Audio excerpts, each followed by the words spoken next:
Welcome back to another interesting tutorial about CapCut video editing software on PC. And in this video, I will show you on how to change from low quality video to higher quality video using your CapCut PC editing software. So let's see.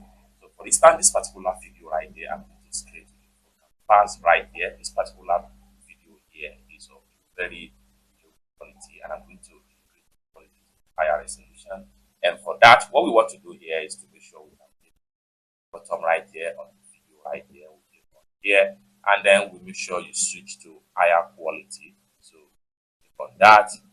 Now, once you click on higher quality, what this simply means is that smoother playback, no impact on export video as well. So this simply means that by the time you export your video, you are getting higher quality, and at the same time, when you are trying to do the playback in video editing software, it's not going to affect the playback and as well as the quality of the video.